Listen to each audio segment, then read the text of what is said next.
Until the philosophy which hold one race superior and another inferior, yes, finally and permanently. Then as we would go on this journey, we would realize, but you know what? Things aren't always great. You know, we don't live in a world that's just sunshine and rainbows. Like, there's a lot of starving kids. There's a lot of war. So if we're going to really use music, then it can't just be stand by each other. It's got to be pick each other up too, you know? And the thing about that song was, until the color of a man's skin is of no more significance than the color of his eyes, everywhere is war. Because if I said to you, you know, the green eyes are attacking the blue eyes, it'd be a science fiction movie. But if I said that the blacks and the white skin are fighting, it'd be a reality. So it just sort of became a thing where I wanted the world to hear that line. Like, our world is amazing, not horrible. We're not all different. The things that make us different make us better. So when you hear people from the Congo, you know, the richest place in resources and the poorest place in economics, you know, you start to realize it really means something when they sing it, because they've seen their families killed. So I think that when you get that kind of conviction, you can inspire people to change the world.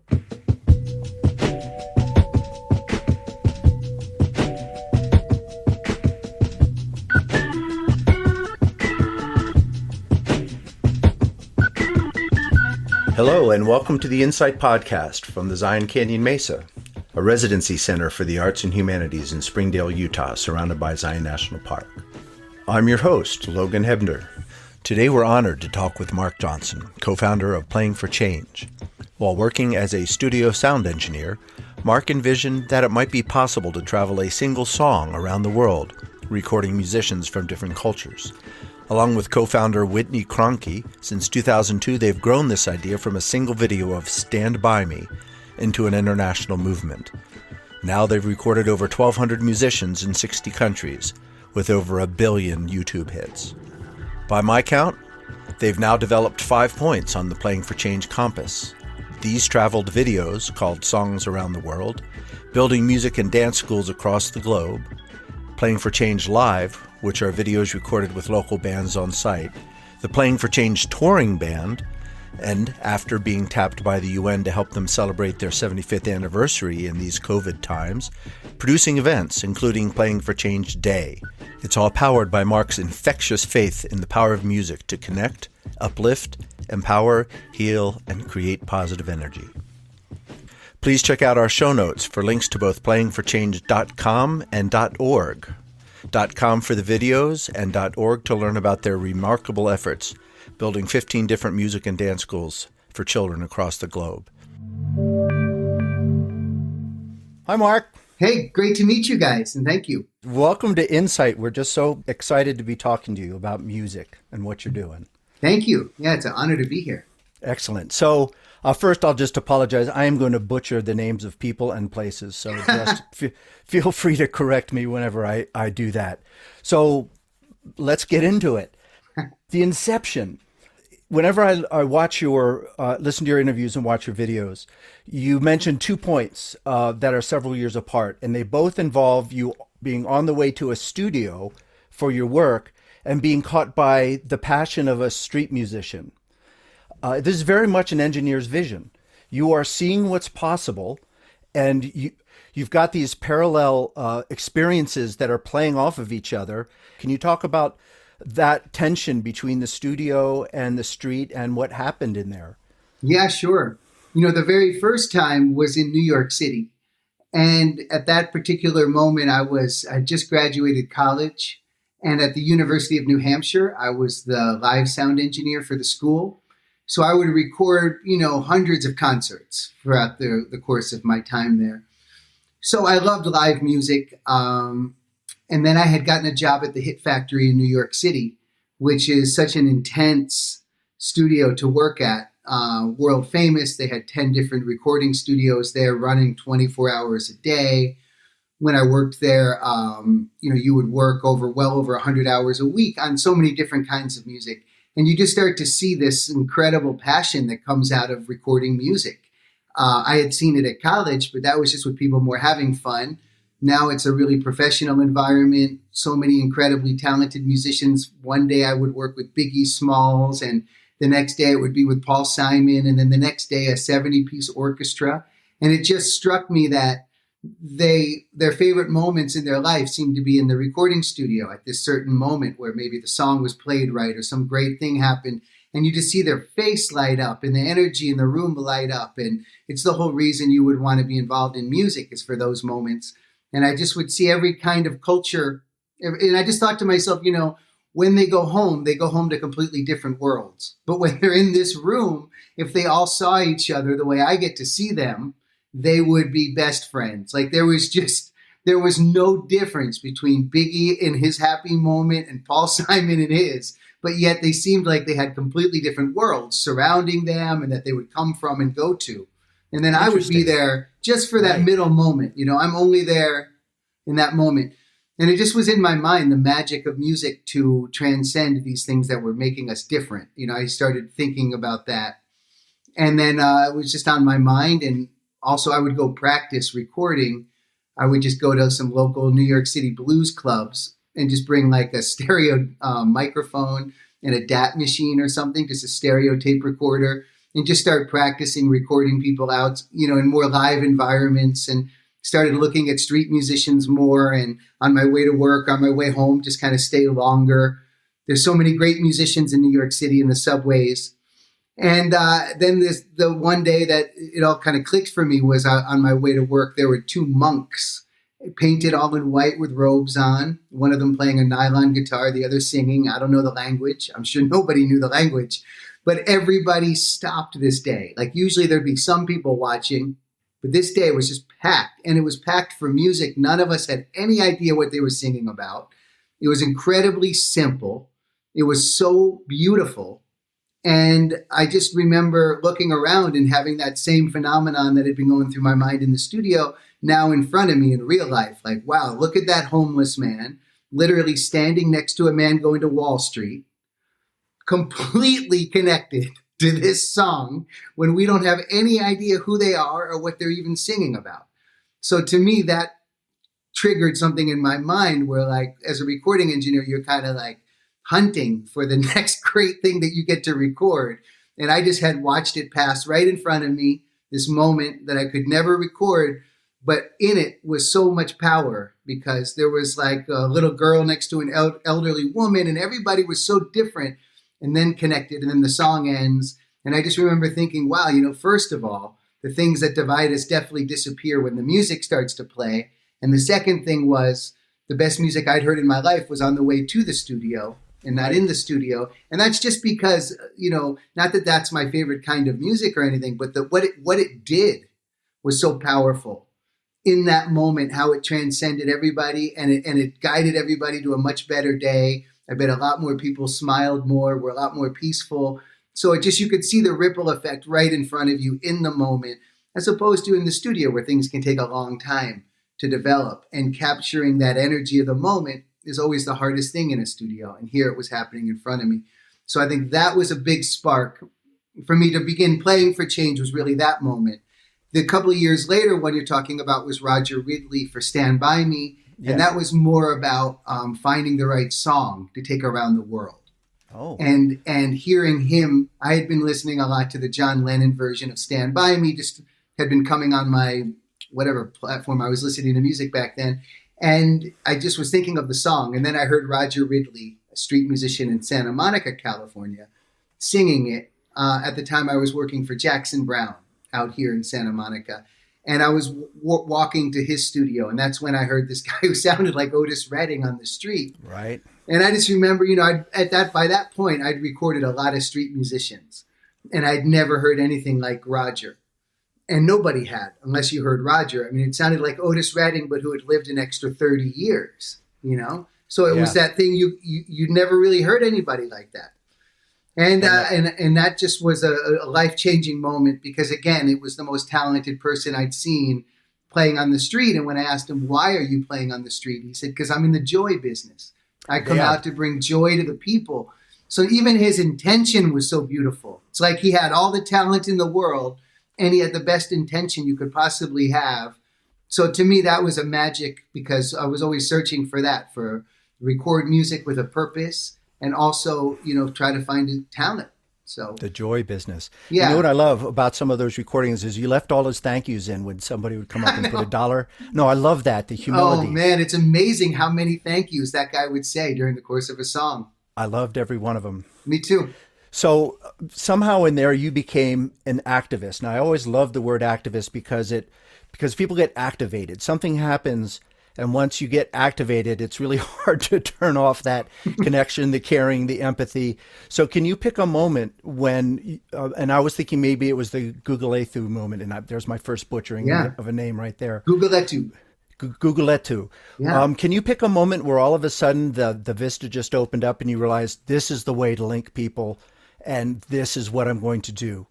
Yeah. So it was definitely in South Africa, and it segued into Guguletu. It started with the fact that when we recorded Stand By Me, the idea was, at that time we were making a film called Peace Through Music. So the idea was record and film musicians playing the song Stand By Me, but also show them what life is like in their society, and then what role music plays in their society. So we start with Roger Ridley. He sings it on the street in Santa Monica. He talks about the life of really the joy business, right? The life of a street musician with that kind of talent. Then we moved into the Zuni Native Americans to get off the streets and start to go to indigenous cultures and see the role of music. And I remember the first thing they said to me is, your society is based on 2,000 years of knowledge and ours is based on 60,000 years of knowledge. So then the next question that the next statement for me is, well, then I want to know what you know. And so, you start to get into this connection with them about now music is suddenly not just entertainment like on the street. Now it's getting into something deeper. So that sentiment started to appear into our recording process. And then the next place was right after that, Hurricane Katrina happened.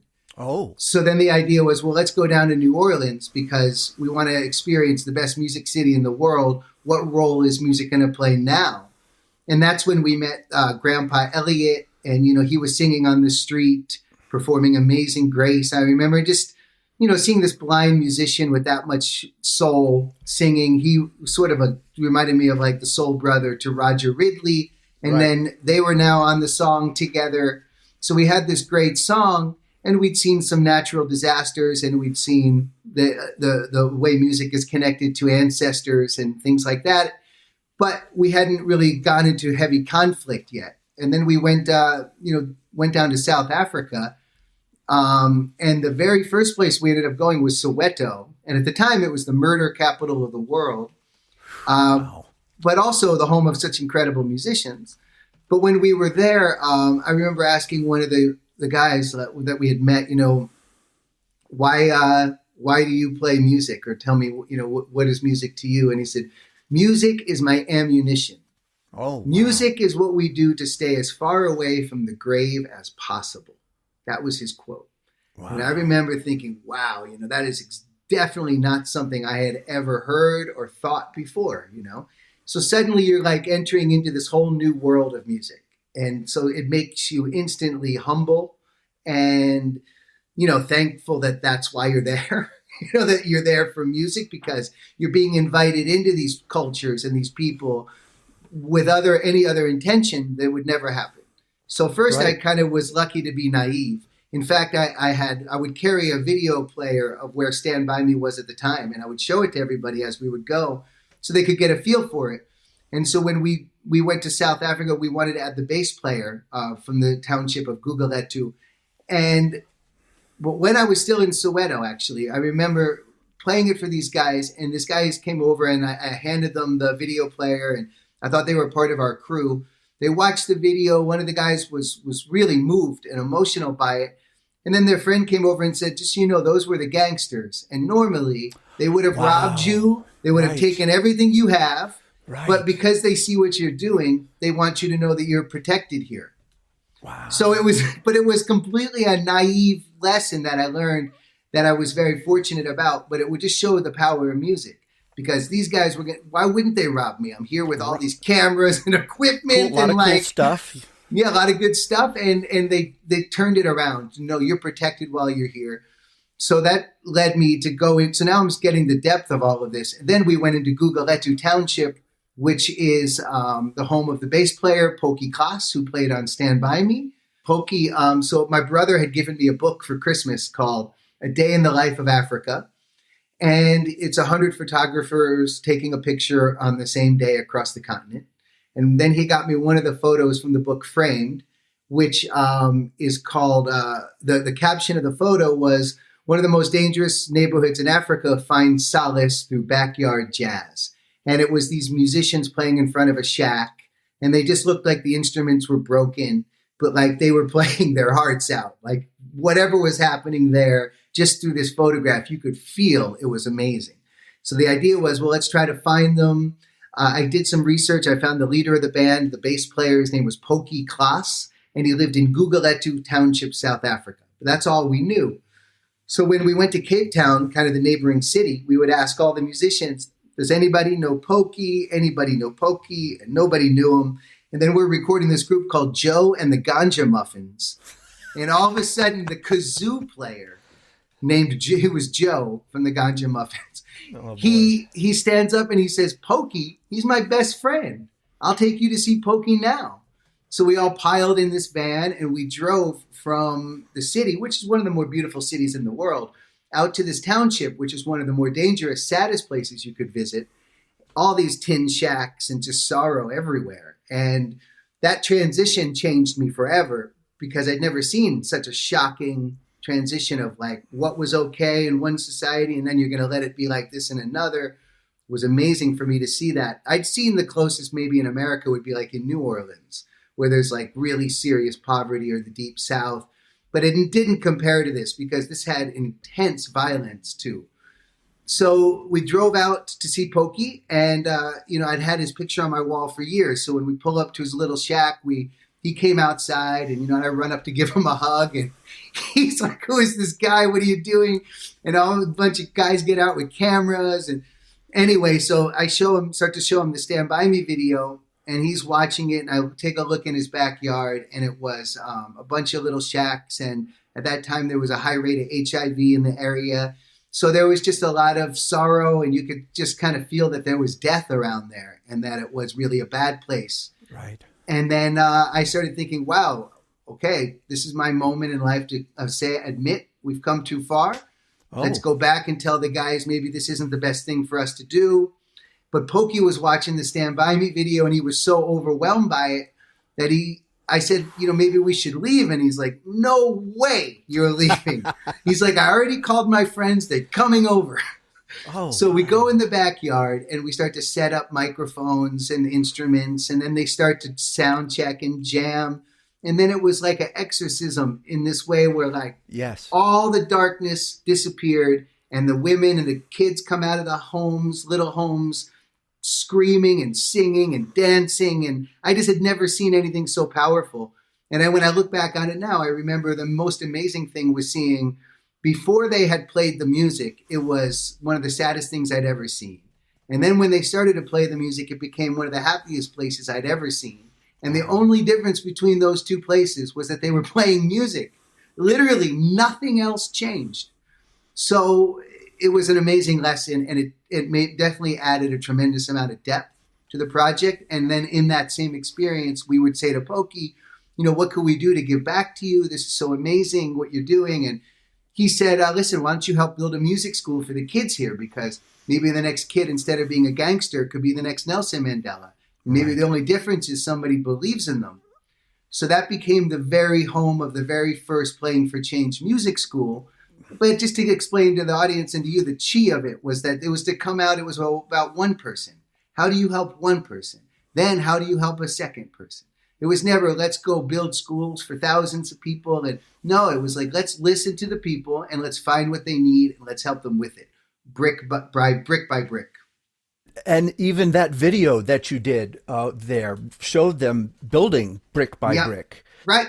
And the other thing there too was just that we had hired when we did build the school, that there was at night the sand and the gravel would get stolen, from the school. And I would remember thinking, like, first, those are so heavy, and who's going to steal sand and gravel? And then you realize Well, it's first of all, it's people with nothing because they don't have a possession, and here's a chance for them to get something. And so then we ended up inviting the people that we thought were doing it into the construction crew. And then they became part of the people building the school. And then they became the people protecting the school. And it became this amazing lesson that, you know, if you can get over your judgment of people and try to see things from their perspective, then you can use music as this amazing equalizer because they love music more than anything. So to have a music school in their hometown meant so much to them, but they were feeling like they weren't included. And now they are included, and it just created this amazing community.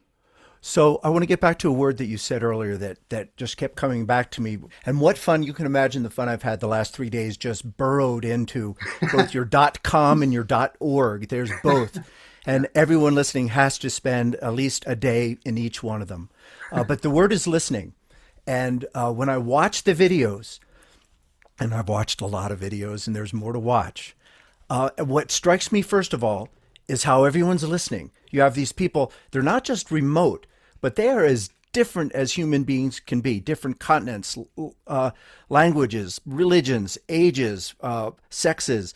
You just check every box. They're as different as can be. And they're sitting there, and what they're doing is listening. And they play so minimally. Usually, what I would think is that because you're sitting there by yourself, wherever you are, you're going to play out. You're going to hit it hard. You think you have all this work to do. But video after video, you have these musicians listening to each other and then adding some small bit. And it's so perfect. Yeah. And then I look at your organization, and you have 15 schools now, and each one of them is different. Each one of them is based on you listening to what had to happen and entrusting the people there to make that happen. There's not a cookie cutter anywhere in your organization, in your videos, in your events. You know what I mean? There's each thing that you've done has begun with you listening. And that's a powerful thing, Mark. Thank you so much for saying that and for noticing that. You know, for me, the phenomenon of making songs around the world as an art form is that people play less and listen more. Which is generally the opposite of every recording studio I've ever been in, where people listen less and play more. And then, and then you have all of this, you know, but I think the reason is because if you can remove the ego from it, and one way to remove, and by the way, ego in music can be good. I mean, I'm not saying it's not, but in this connection idea where you're getting all these cultures together, it's best to remove the ego as much as you can. And then when people realize they're a part of something that big, that really symbolizes what they believe in, just like what I believe in, that we're all here together. We got to make this world the best we can together as part of the human race. You know, when you set that kind of intention, then you do get people to really go a little deeper and listen more, play less, find a way to really make the whole thing better, which is what I love about it. That's how we can add, 30 countries to the same song and there's still space. And such beautiful harmonies out of such utterly different cultures. I want to cut back to, again, just the hanging on for dear life. You've got this one video out. You have over 1 billion hits now on your videos. So the next steps, I want to name a couple of people, and Norman Lear and Whitney.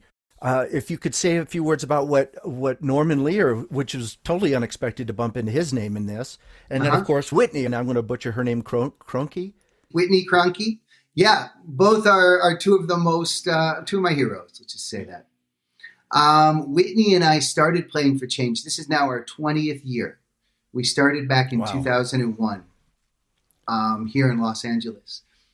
And she had been working more on the theatrical side of street art and street performance.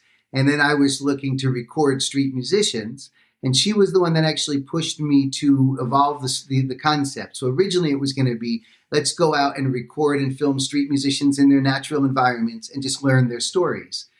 But then she just said, we need one more of a through line to make it all tie together. And I would lie in my bed at night trying to wonder what it was. And then in the middle of the night, one night, I was like, I'm just going to have them all play on the same song like I would do in the studio. So if we record a street musician in Venice Beach, then let's go to Harlem, put headphones on a street musician and have him play a guitar solo trading off licks with the guy in Venice. And, just that idea started to become a new art form, to have people from different places play outside. And then I took the same exact equipment I used with Paul Simon in the studio and powered it with golf cart batteries.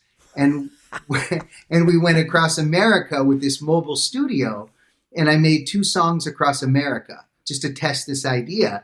And it worked so well. So she's really a big part of what created the song around the world idea, different people Whitney. playing.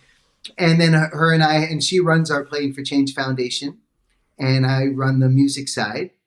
We've been partners for 20 years. And in the process, after making the film Peace Through Music, which was where Stand By Me and One Love and all those videos were all part of a film, the film went to Tribeca Film Festival. Then Norman Lear had heard about the film and had wanted to meet us. And, he at the time he owned Concord Records, part of Universal Music.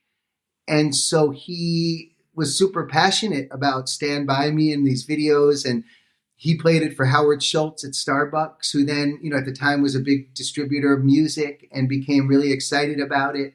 And so Norman kind of took it from, prior to Norman, I joke, but it was like 10 people had seen this stuff. My mom, my dad, Whitney's mom and her dad, and like 10 friends. And now it's over 1 billion people. And a big part of the difference is Norman Lear, because he comes in and he just loved what this represented and really just gave us the tools to take our art directly from us to the audience. Excellent. Let's get into some videos. First of all, I and this is kind of a tech question, sort of, but it seems like your videographer has it out for you.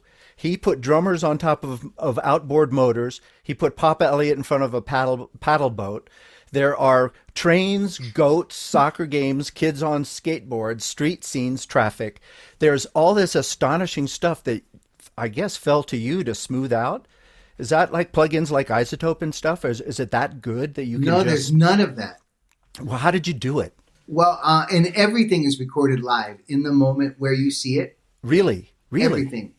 And so you're not sneaking this stuff back into the studio and auto-tuning and click tracking and... No. Wow. No, there is everything that's the thing is, picking the right microphones. And so I use Shep's CMC5, they're called, and they're hypercardioid capsules. So they shoot very direct, and they're just amazing at avoiding wind. So the other day I was recording my friends in the backyard, and there was a windstorm. And this had happened to me specifically in the One Love video with Tula singing. Tula from Israel was singing on the one, and that was when the first project first started. And I remember it was a windstorm on this rooftop, and I'm thinking, wow, there's no way that's going to work. And I went downstairs and I listened with the headphones, and there was no wind. So it was amazing. I just got guided with the right equipment. Excellent. So let's hit 4 videos, if you don't mind, before we get into schools. There's a lot to talk about here. Sure. Again, I'm so psyched to be talking to you. Yeah, me too. I really appreciate you. Oh, thank you. Okay, so people need to watch the famous ones, Stand By Me, The Wait, Sitting on the Dock of the Bay. You need to do your own research on that. We're going to dig a little deeper. There's 1 billion fans out there, and we're going to try to talk to them a little bit. So Higher Ground, what a groove. We're 2 minutes into that song before there's any electronics, and you start off with, and again, in terms of Kismet stories, so you called a number to talk to somebody, and who answers the phone? Roberto Luti. Right. And he's like, what a player. It's one of my favorite musicians and people of all time. Yeah, that came from Keb Mo, had given me a phone number for Anders Osborne, who lives in New Orleans. Anders Osborne, great musician. And Anders was on tour. Roberto was sleeping on his couch, answered the phone and said, "What are you looking for? A guitarist? I'm a guitarist. Come down and record me." So that was the next thing I do. And by the way, that was in 2002. So 19 years ago, we first started recording Roberto Luti, and he's still with us all the time. He's joined Megan Lovell and Ry Cooder as some of my favorite slides. Wow. Of course, Dwayne there, but my God, so you've got him starting it off, and then there's a string of Senegalese musicians. They're not together physically, and they're just kind of tapping on things. And there's a guy with 4 strings. Who knows what that thing is? It's an Ngoni. Ngoni, it's called. It's sort of the origin of way back to where the banjo comes from. And then you've got the Caba brothers, who I just love. I would love to meet those guys. And everybody's just kind of tapping away and plucking away. And then there's Saul from Mali, and then Bino from Brazil on the shakiri. And finally, the vocals come in from South Africa. People keep on learning. Soldiers keep on warring. Now, visually, we're being treated to street scenes and country scenes in each one of these places. So you've got this steamroller groove, and I've got to say, one of the astonishing things about watching these videos, even more astonishing now that I know that you weren't sneaking these off to the studio and chewing them up, is that these guys hit a groove so hard, so fast, and nobody's playing out. Everybody's back, just kind of tapping and clicking and plucking just a little bit. It's 2 full minutes before we start to get that Stevie Wonder synthesizer sound in. We get your friend Bunetta on the drums coming in.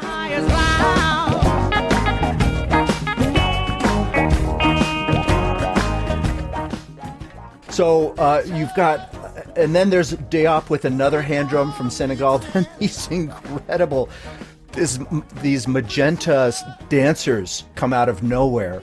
And my God, that I would like you to just talk a little bit about how much confidence you had to let a heavy groove like Higher Ground start so minimally and knew that it would hit. What an incredible recording. Well, the first thing that I do is realize whenever we're doing these amazing, famous songs is that the best version of that song has already been made.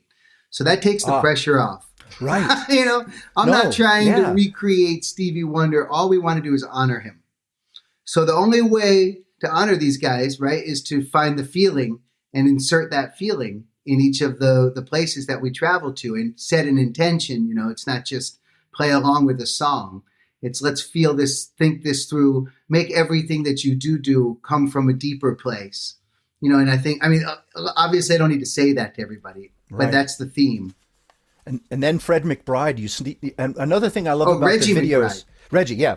So you've got, there's so many Easter eggs in your videos that when you do your own research and you find out that this guy played with Stevie Wonder, and he's got that live, and you thought of this, again, in terms of your vision, the way you are mixing instruments and mixing in people that either, okay, so you're going to have the famous guy, and then you're going to have the local guy, and then you've got somebody that we've never heard of, like in The Wait, just for a minute. You've got all these heavyweight guitar players, and you throw Shar at us.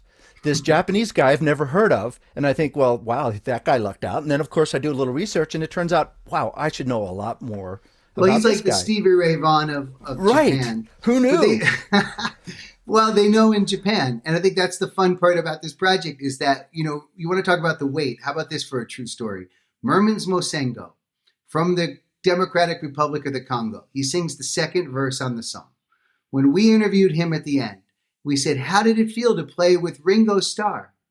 He said, I don't know Ringo Starr. And he said, come on, from the Beatles.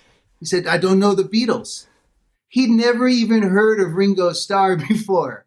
So, that's the beauty of music, is that it is so, it's so subjective in each place. What's big, what's small, what's left, what's right, what's good, what's bad. It's amazing. That to me was the coolest thing about it. And then if you mention Bob Marley, well, then the entire world knows it. But a lot of other stuff is slightly regionalized based on, language, etc. Greatest concert I ever saw was Bob Marley live. Yeah. But I would have thought the Beatles would have been the same, reach anyway as Bob Marley. And it's completely not true. My favorite part about that video, of course, is Ringo throwing the oldest drummer joke in the world. At the very beginner. What key are you in, Robbie? So then to Love Train. Now, first of all, you're really set on street musicians. It's all about the music. And then with Love Train, it's easier to name celebrities and musicians not on this thing than it is to name all the people that are on it. You've got Yo-Yo Ma kicking it off. And he's being backed up by the Chili Peppers drummer, Chad Smith.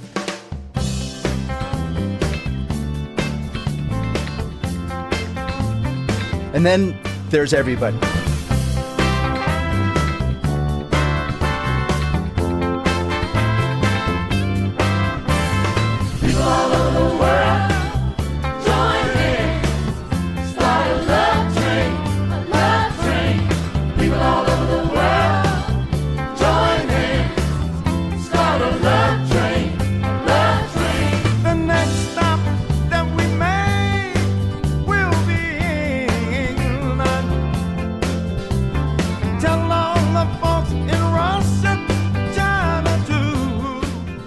got Misty Copeland and Paula Abdul dancing. You've got Garibaldi painting. You've got Suskin typing. And a shout out to you, because when she's typing, you actually can feel you pulling that sound out. You can actually hear her. So you've got dancers. You've got Frank Gehry. You've got trombone Shorty.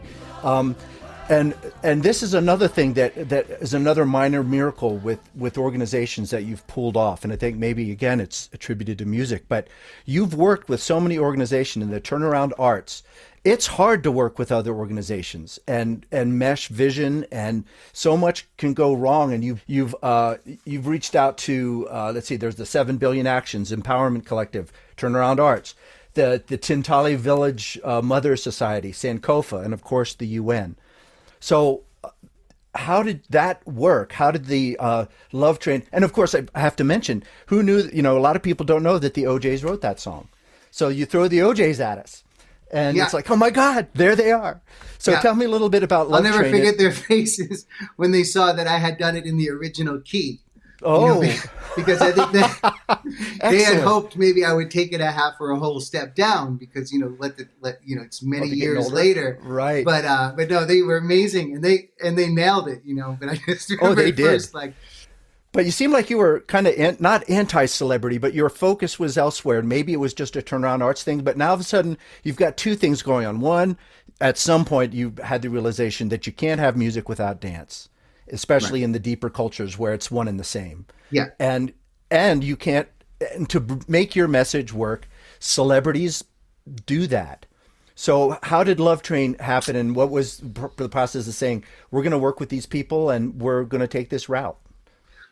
Well, the partnership with Turnaround Arts, that was started with Michelle Obama, and the idea was to empower the poorest school districts across America by reinserting art and music in their curriculum. So it was sort of a no-brainer to go and take these lessons we've been learning all around the world and try to apply them back at home, which, when we started Playing for Change, I recorded music in over 50 countries around the world. Right. So you start to get kind of, lost from in sense of like what's happening in your own home. And then I would come back, and it just over the years was just get more and more divided whenever I would come home. And it just seemed like maybe some of these lessons we're learning about uniting people could apply here. This was a chance to kind of show everybody the thing about America is that it's everybody. Right. You can see everybody in our videos, but everybody's here. You have every country in the world in one country. Right. And that just does not exist anywhere else. True. So when you get to do a song like, you got all these different famous musicians playing with all these different artists from different genres of art. And then you put together all these kids across America from all different walks of life. It just started to become a statement to kind of bring to the front and center of society the importance of art.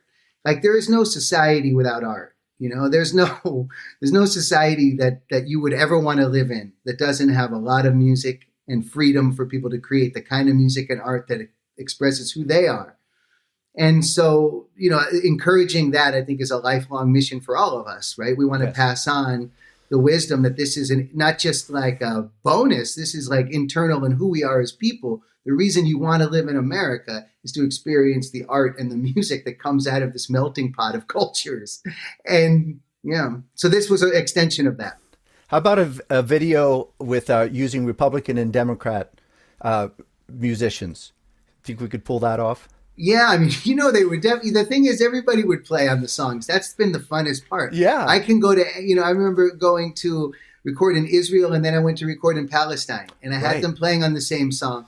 And there was nobody saying, we don't want to be involved if the other group's involved. It was the opposite. It was, if the other group is involved, then you better give us the solo. It was more like that. There's some politics there, huh? There was, then you would just share the solo. But the idea here was like, we need to be involved if they're involved, as opposed to, we don't want to be involved in anything they're involved with, which would have been normally the answer. But because it's music, if they're playing, we want to play too. And suddenly you have this bridge between them that wasn't there before. Wow. And so I would work here too. But everybody in America can see, just can see these songs and I think feel more about what we're proud about. And then that transcends any politics.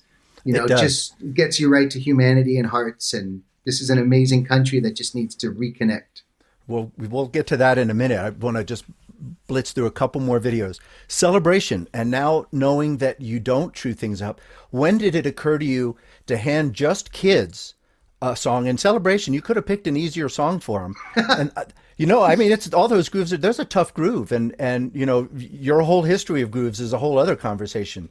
But just for right now, how did the idea of just kids? I mean, you kind of did it too as Love Is All, but not as much.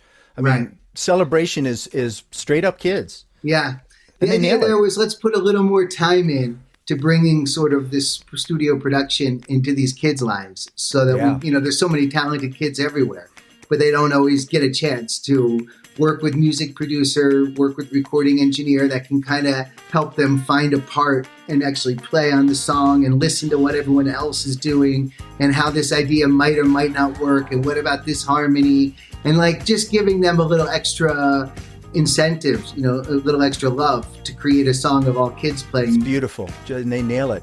They do. Celebrate good times, come on.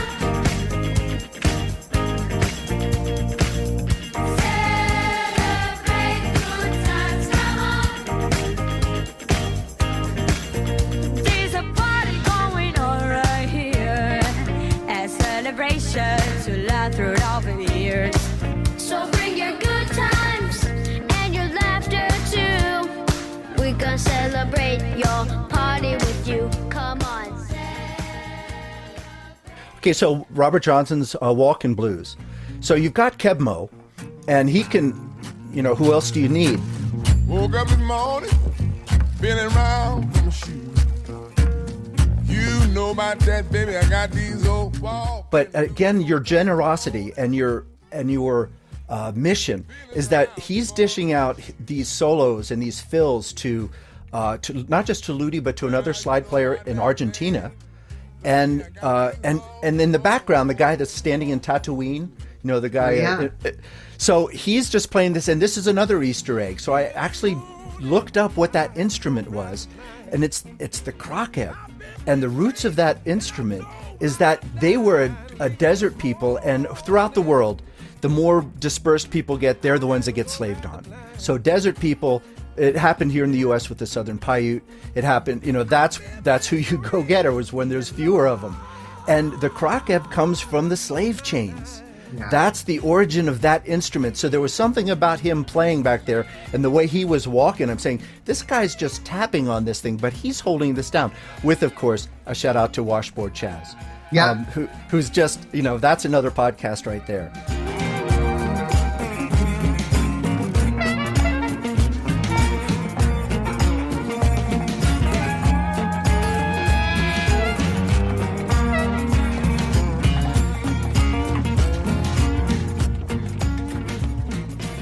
Some folks tell You know, the thing about Kebmo is that I owe so much of this entire project to Kebmo. Oh, He's one great of to my hear. heroes. I love him. As a person, as a musician. I recorded a bunch of his albums, and he said to me once, you know, sound is a feeling first.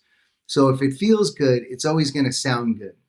And then that really sparked so much for me, because you could use a quick example. It's like if you're listening to music on wherever you listen to it, and you listen to Robert Johnson, you say, man, that feels so good. And I love the sound of that one microphone in that one room.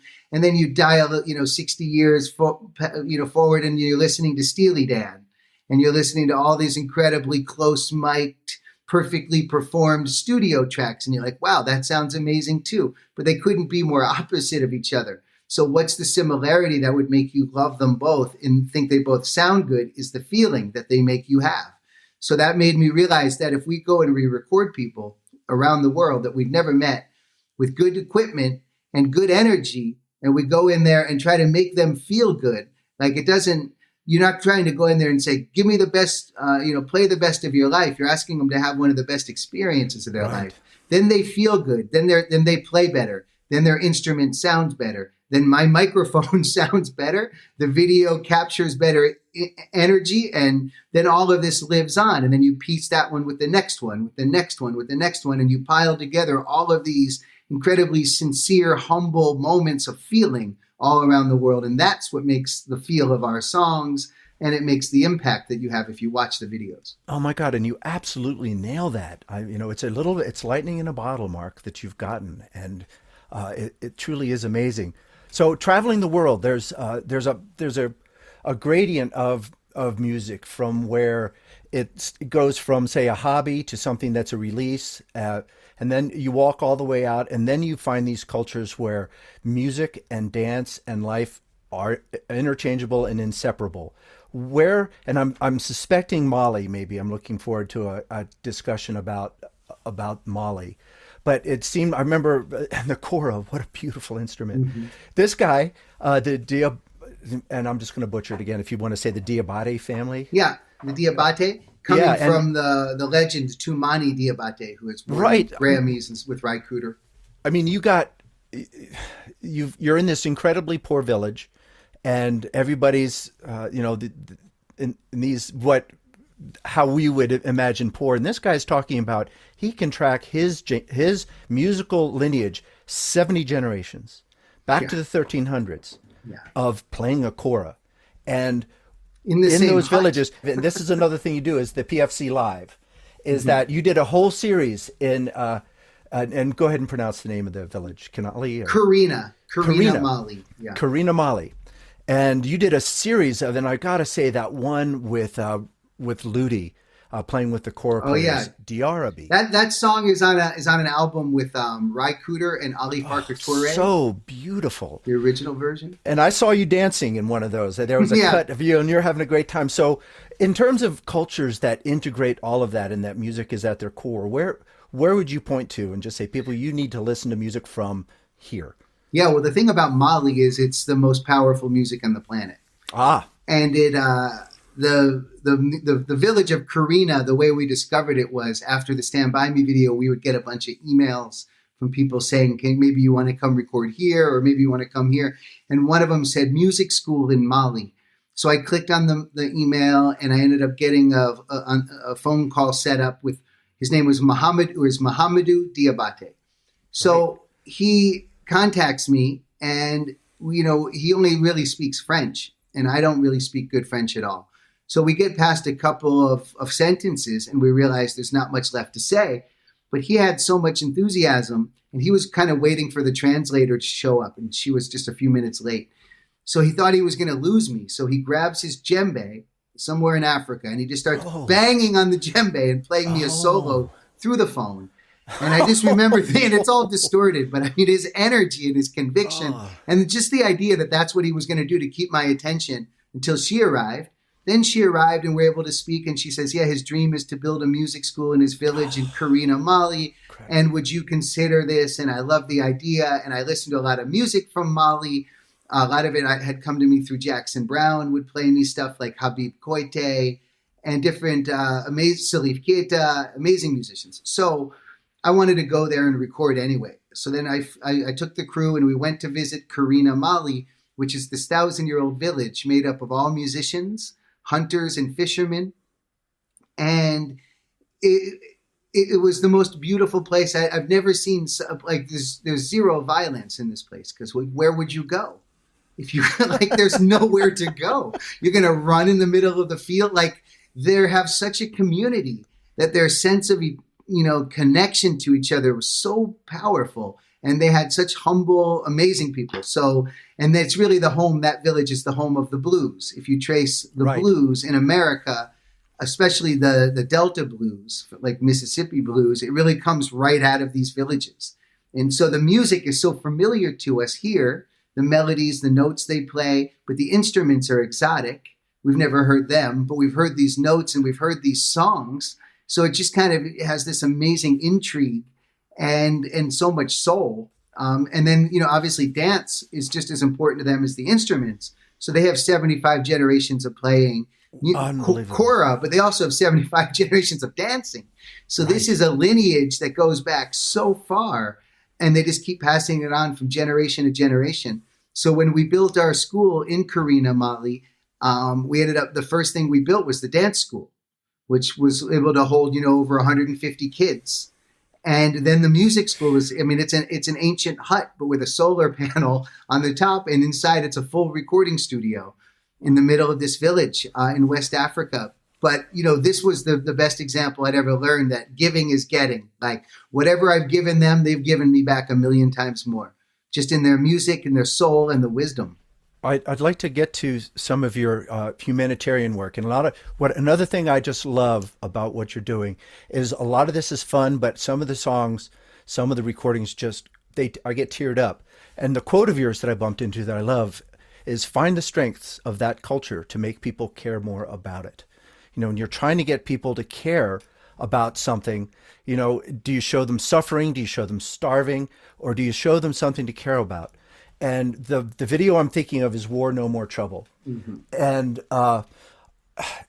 first of all, it's Marley, and you throw Marley in there, and it's such an empowering song to start with. But you've got you recorded people, and again, part of your vision is you sat down and said, where is the most suffering on this planet right now? And I'm going to record musicians from those places. So when you have a guy from Congo singing No More War in Congo, or the whole Arab Jewish orchestra that's involved, the Oneness Choir. And I got to say, I've watched that a bunch of times. When the Omag choir starts singing, these kids singing We Don't Need No More Trouble from that 1998 bombing, oh my God, they're telling you, we don't need no more trouble. And then you have the Aban Wabisi Choir of South Africa. And just the way those women are saying, war. It's so weary. It's so painful. War. It's everything is in that one word. War.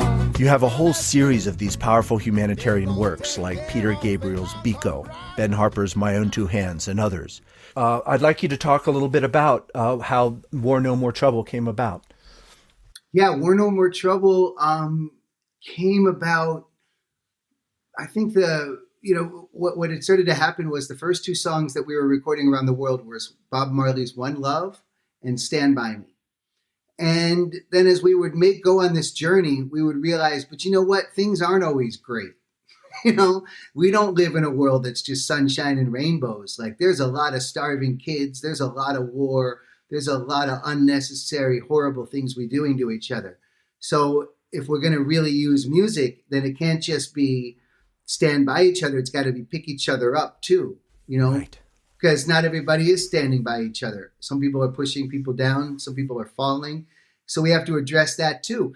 And the thing about that song was, until the color of a man's skin is of no more significance than the color of his eyes, everywhere is war. Because if I said to you, the green eyes are attacking the blue eyes, it'd be a science fiction movie. But if I said that the blacks and the white skin are fighting, it'd be a reality. So it just sort of became a thing where I wanted the world to hear that line sung. I wanted them to feel the amazing talent and energy that lives in all these places that we just kind of accept are at war all the time. But why are they at war all the time when they have so many beautiful people everywhere? That's the one lesson I learned in every country, is there's so many amazing people and talented people. Like, our world is amazing, not horrible. We're not all different. The things that make us different make us better. That's why we make these songs. If we all felt the same thing and did the same thing, the music would be terrible. So it's so beautiful. So I think part of the motivation was to show people it's the same result, which is positive energy, love, and caring about each other. But we have to look into some of the darker things too, like the conflicts that are all universally driven, and how we all have to be a part of the solution. So when you hear people from the Congo, the richest place in resources and the poorest place in economics, you start to realize it really means something when they sing it, because they've seen their families killed. So I think that when you get that kind of conviction, you can inspire people to change the world. Until the color of man's skin is of no more significance than the color of his eyes, everywhere is war. War. Everywhere is war. Killing a brother. War. Destroying the country. War. For nothing. War. For nothing. They don't take care of an younger brother. We don't need no more war. Some winning, some losing.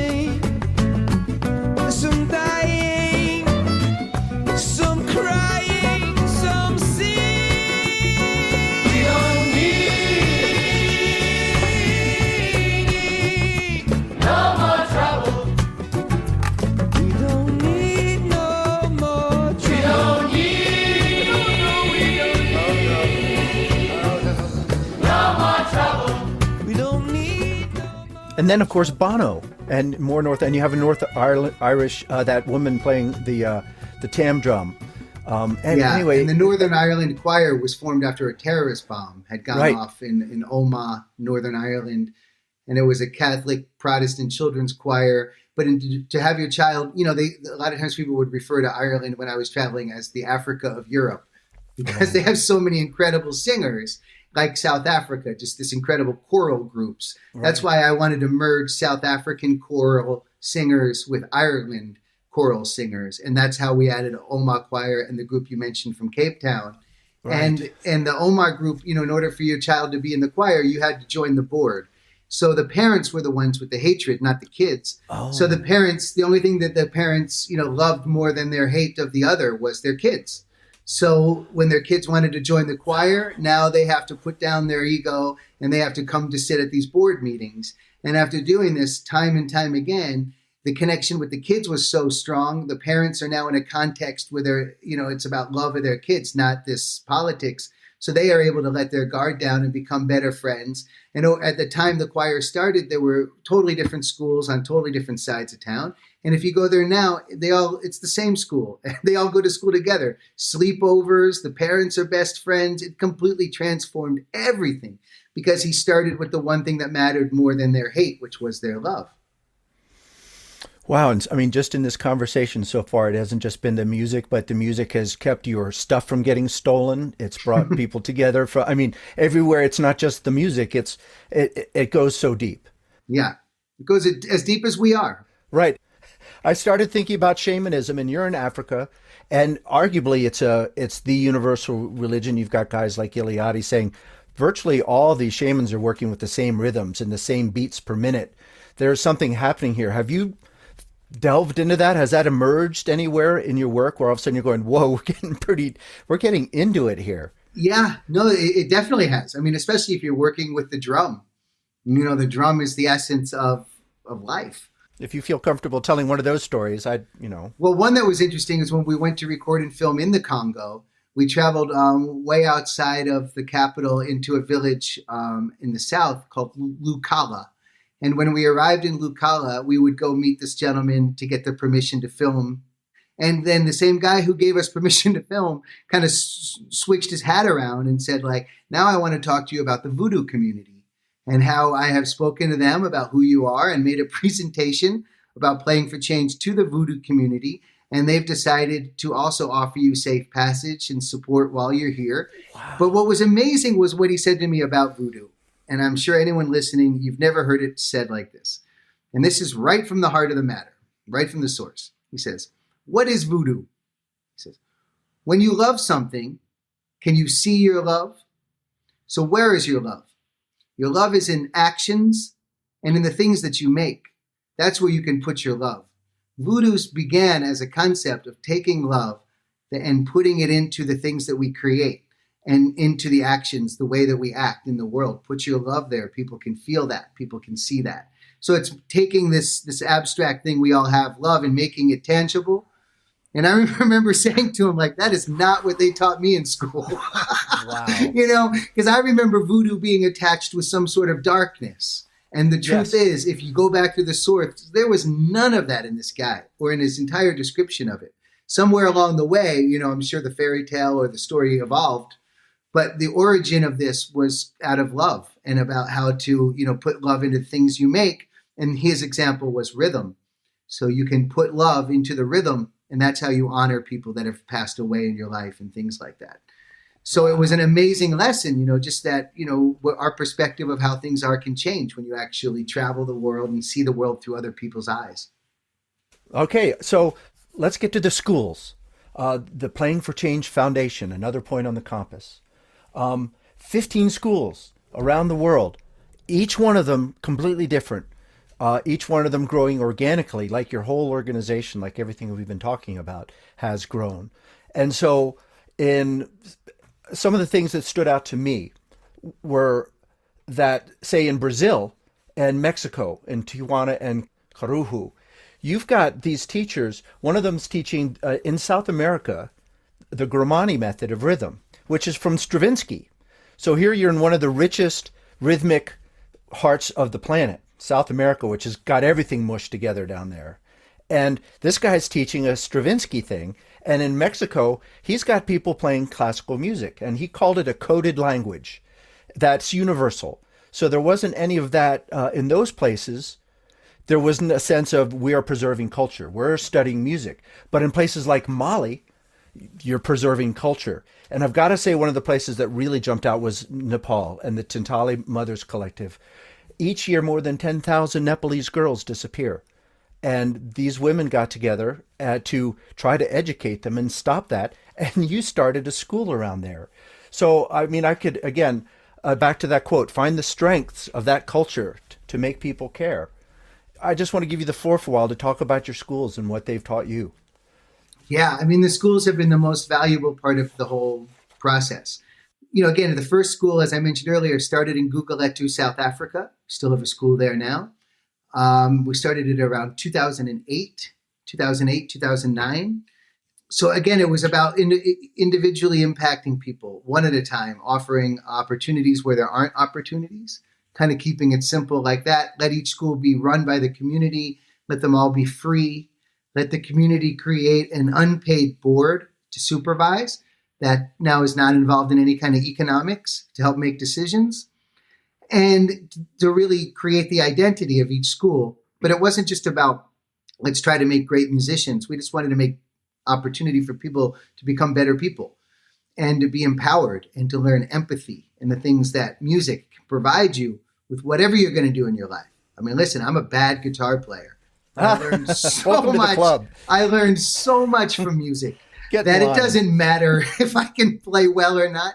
The lessons have just like, you could never put a value to them.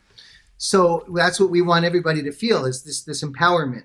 And then each school is, you know, when we went to Mali, for example, the one we talked about in Karina, we asked them, you know, we can raise money. Do you want to hire a construction crew from the nearest city to come in? And they said, no way. We want to build the school ourselves. And so they went and they swam in the river for 7 days with a bucket and a net, catching the sand they needed to build the bricks. Then they built the bricks, one brick, then the next brick. Then they tell me the chariots are coming. And I'm thinking, where is a chariot going to come in this place? And it's a donkey with a 2x4 and a wheel. And they put the bricks on the 2x4 with the donkey, and it goes across the river, and they set up a few bricks and they come back. I mean, I watched them literally build the bricks and then build the school brick by brick. And now it's over 400 students, you know, preserving their culture, but also now interested in, you know, I mean, one of the coolest things when you go to these schools is just geography. You can use music to teach geography. So just hearing people in Mali hear about a country called Nepal, and that they're also a part of the same thing they are. And then they all have this pride to learn about each other. So then we're able to start to connect all the schools together. So kids all over the world get to see each other through the lens of music. And then part of that partnership with Turnaround Arts we talked about was connecting kids in America with our schools around the world. And what that does is offers kids a chance to see West Africa as the origins of all the great music, the blues, and not the home of Ebola virus. It gets to reinvent how people see the world through the lens of joy instead of through the lens of some sort of politics and war and poverty. Show the sunny side of the people, because that's really who they are. And then, you know, you get to realize, well, a lot of times the greatest music, the greatest art, they come out of the poorest places because they need it so much. So it ends up being an amazing opportunity for us to see them in this new way, where now we're just super inspired. You know, instead of Congo being this place that's been raped and pillaged, now it's a place that created all of our great music. And so then you see all this joy, and it makes you realize your problems are small compared to what's going on around the world. And so what we can do is be inspired instead of afraid. You know, fear becomes the enemy, as Kevmo said in our version of Get Up, Stand Up.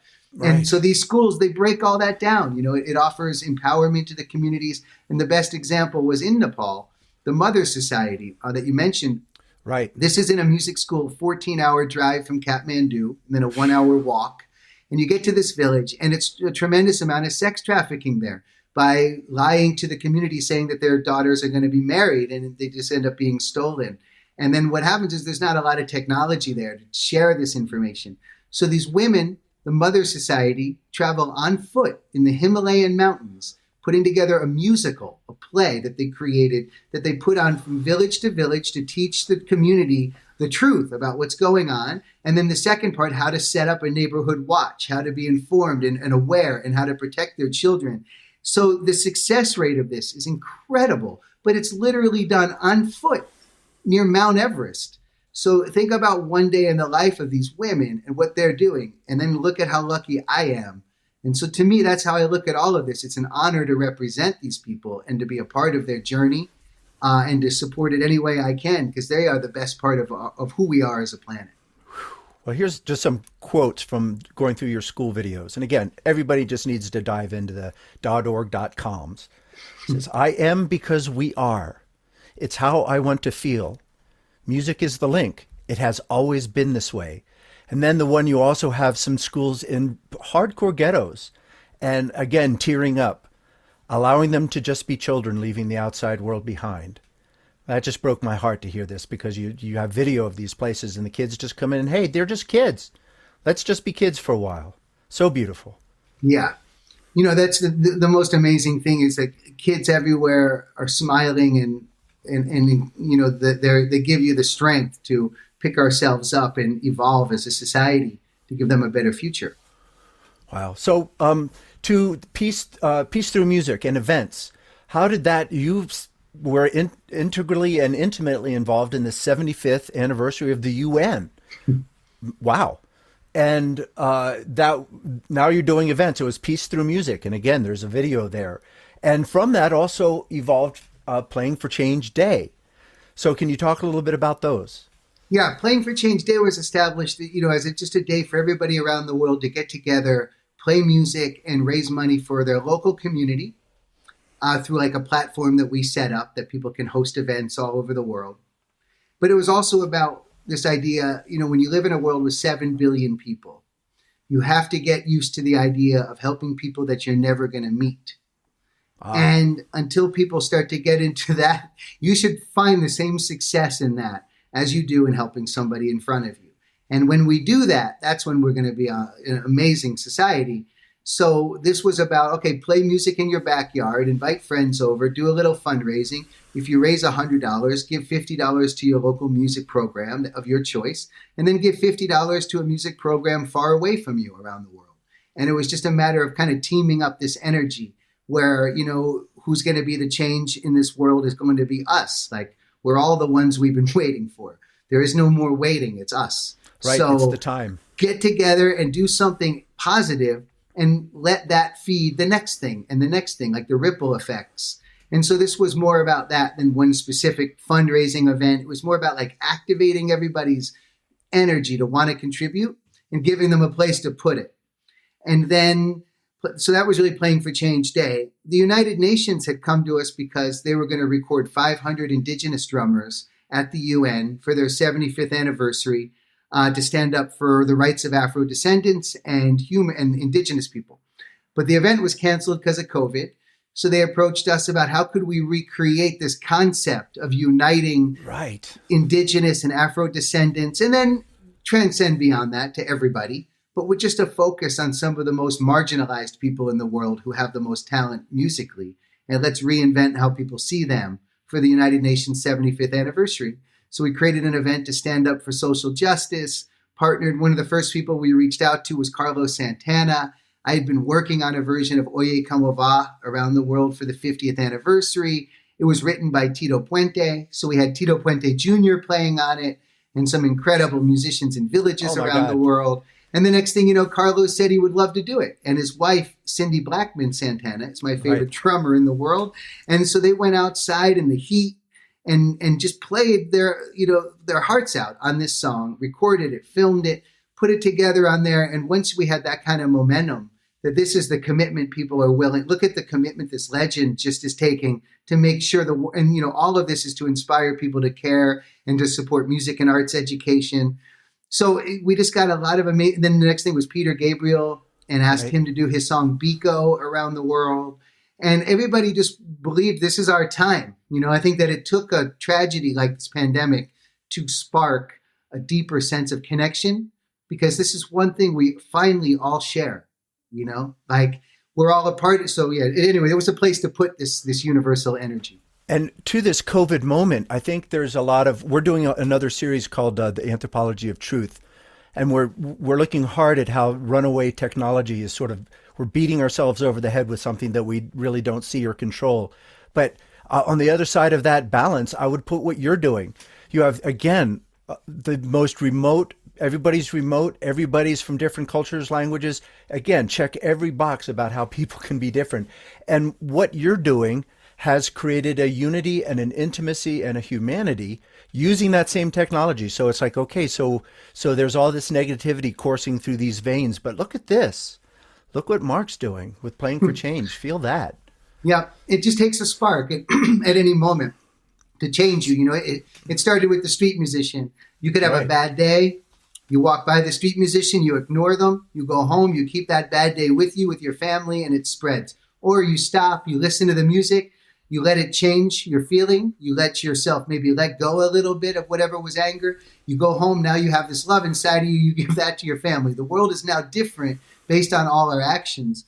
So this project has been about starting with these sparks that just reconnect back to humanity and positivity, because those are the forces. 2 more quick questions, and I'm so grateful for your time. Yeah, and I'm gonna throw 2 more of your quotes at you in terms of what's next. And this is you. The great thing about Playing for Change is that it never ends. We're going to continue to travel the world. The mission will always be the same. We are one love, one heart. We share this one planet, and we have to come together as the human race. The time, as you were just saying, is now, and music is the best way to achieve this. Is that what's next? You're going to keep rolling on this? Yeah, definitely. Good. Yeah, I mean, there's always more schools to build, and there's always more people to connect, and there's always more songs to record. So I'm not in any danger of running out of what we do with Playing for Change. There's and there was a quote that I've thought about a lot after I ran into it, and it was, no matter what divides us in life, it's never as strong as the power of music to bring us together. Do you still believe that? Right. I mean, look at that Oma youth choir that we talked about. I mean, they were literally living on separate sides of town with separate schools, and they hated each other and had been killing each other for hundreds of years. And now they're best friends with sleepovers. I mean, it's definitely possible. In fact, we have a teacher from our school in Rwanda who had lost some of his family in the genocide and has barbecues with one of the people that was in the tribe that attacked his village. And he had talked to me about, after all this had happened to his family, about wanting to commit suicide and all of these things. And he ended up drinking a lot and having all this drug addiction. And then he finally was going to commit suicide and realized the only way out of this is forgiveness. I need to start to forgive. And that forgiveness freed him. And then he was able to then now hang out and have barbecues with these people, because he's looking at what forced them to make their decisions, not who they are as people. So if these kind of people can learn forgiveness at the levels that they have, then you can never really measure the power of what music can do. And Norman Lear, back to him, he said to me, there's 3 things in life that remind us we're all connected: music, laughter, and transcendence. The idea of being a part of something bigger than yourself. So our project is always trying to find those 3 pillars and put them together. Mark, we've worked through about a third of my questions, and I could talk with you for hours, but I just want to thank you so much for your time. We're here in Zion National Park, and we've got a beautiful performance facility. Place. We didn't get to your live performance band. I'll write about it in our show notes, but come visit us, won't you? Oh, it would be an honor. And honestly, if you ever want to do a part 2, I would be honored. You're amazing. I'm so proud to be a part of this. Oh, excellent. And just thank you to your audience and anyone who lives near Zion. You live in one of the more beautiful places on the planet, spiritual, amazing places. So I will visit anytime. Consider this part 1. Mark Johnson, thank you so very much. Man, thank you. You're the best. Best person I've spoken to in years about this. Thank you. Great. Thanks so much. You made me so excited to do this because you knew every detail. And that really blew my mind, honestly. Here, I'm going to turn this camera around. Can you see all the notes that I have? Well, I don't know who you work with, but I hope they know how amazing you are. Because when you sent that to me, it was so inspiring to have you dig in like that. So thank you. Let's stay in touch, Mark. And you just keep rolling. You never die. Thank you so much. That was Mark Johnson, co-founder of Playing for Change. Thanks so much, Mark, for everything you are doing. A special shout out goes to Al Tiley, our neighbor here in Springdale, who turned me on to Playing for Change. Thanks so much, Al. Ben Kilborn, as always, for his sound editing and sound advice. Thank you, Ben. The Observatory wrote and performed our theme music. Thanks to the Observatory. And thanks to the Eccles and O.C. Tanner Foundations, the Town of Springdale, the Utah Division of Arts, and the Washington County Rap Tax Awards for your faith and support. Really appreciate it. If you're listening via iTunes, please leave us a comment. It really helps us. I'm Logan Hebner from the Zion Canyon Mesa. Thanks so much for your time, and please stay safe.